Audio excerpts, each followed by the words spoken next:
Go. The first type of werewolf in the series that we are introduced to are betas, of course. The first beta we encounter is the main character himself, Scott McCall. Derek Hale in season 1 is also listed as a beta, most likely due to him being a beta under his sister Laura while she was an alpha during their time in New York City. But I've also considered Derek a loner and an omega werewolf, but for the sake of this video, I'm going to refer to what he's listed as officially, which is another beta werewolf, at least for the first season. Beta werewolves are members of a pack who fall under the leadership of an alpha. And speaking of alphas, the next type of werewolf we see in the series, which also appears in season 1, are alphas, with the first alpha we see being Peter Hale. Alphas are the most powerful of the werewolf species in the MTV Teen Wolf verse, and they are also the leaders of their respective packs. Later in the series, different types of subclasses of alphas were introduced. We'll also be covering that in this video as well. In season 2, we're introduced to omega werewolves officially for the first time, with the nameless homeless dude in season 2 episode 1, Omega, being revealed to be an omega werewolf. Scott in this part of the story is also unofficially categorized as an omega due to him doing his own thing, while also unofficially being an alpha of his own, developing a pack according to Derek. I'll make a video explaining this some other time, but by the officials who make Teen Wolf season 2, Scott is still classified as a beta, although he's technically an omega. It's a whole thing. Omegas are lone wolves. They are either that way by choice, they were kicked out of a pack, or they just happen to be the surviving member or members of a former pack that is usually destroyed and taken out due to hunters. Okay, so the lore this season when it comes to the werewolves is finally expanded upon in great detail, and let's just say it gets pretty crazy. We're introduced to four new types of subclasses for alphas this season. The first of which that was introduced were augmented alphas. These types of alphas were only seen in the first half of season 3, season 5B, and season 6 part 2.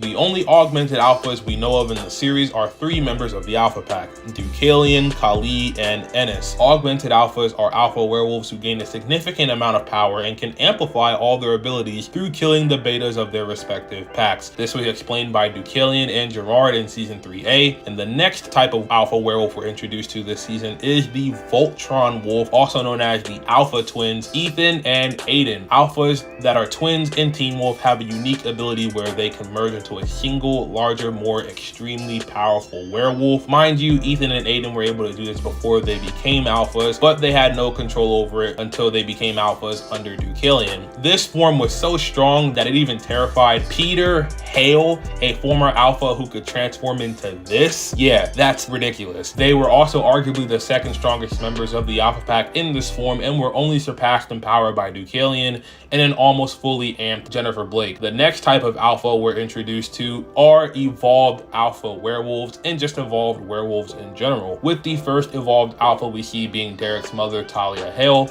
These werewolves hold the most respect and power in the werewolf community due to them being able to have a perfect balance and hold over their werewolf and human natures respectively.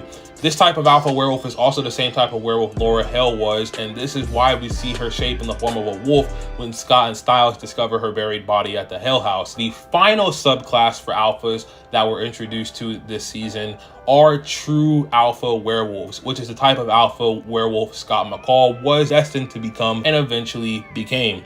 Scott achieved this power through his virtuous character and sheer force of will to always do the right thing, and he accessed this power after using his willpower to break through a mountain ash barrier set by Jennifer Blake after she threatened to kill his mother and others, fully completing his ascent into this all-powerful generational power. Although Deaton states that it's rare to encounter a true alpha as they only appear once every 100 years or so. The only new type of werewolf we're introduced to this season is the beta form for evolved werewolves, or omega form for those who think that Derek is an omega still. Derek achieved this form after losing his powers and dying to complete the evolution process to access this level of power. This form put Derek on an entirely different playing field compared to even the likes of true alpha Scott McCall, to the point where he was able to take out a berserker in 4 seconds. Yes, I actually counted how many on-screen seconds it took for him to do that. The final type of werewolf we're introduced to, and I wouldn't even really call this a werewolf type because it seems like this thing was just in a class of its own. The creator of the series, Jeff Davis, even stated that this is the strongest werewolf in the entire series, surpassing that of even full-powered Deucalion, who Jeff said was the second strongest behind this thing. Ladies and gentlemen, the Beast of Gévaudan. Over the years, many, and I mean many people have tried to classify this thing as its own type of werewolf, but in my opinion, I actually think it's an Omega werewolf. I mean, it's killed over 500 plus people, including innocent people, easily having the highest kill count for any supernatural in the series, which would explain why his eyes are pure blue with no pupils, which indicates that he has no soul, since Peter said that every time you kill an innocent person, a piece of your soul is stripped from you, and he's not tied to a pack. And as explained earlier in the video, werewolves not tied to a pack are Omegas. It's only logical to assume that he's an Omega werewolf with serious problems, of course. This thing was an absolute demon. It ran through almost every single supernatural creature it came across, including the extremely overpowered Dread Doctors and even a Hellhound. If you guys enjoyed this video, make sure you guys leave a like. Also, make sure you guys comment down below all your thoughts and opinions. I will answer and respond to as many comments as I can. Make sure you guys subscribe to the channel and turn on post notifications so that you never miss a future upload from me. The way you do that is by hitting the bell icon, setting your notifications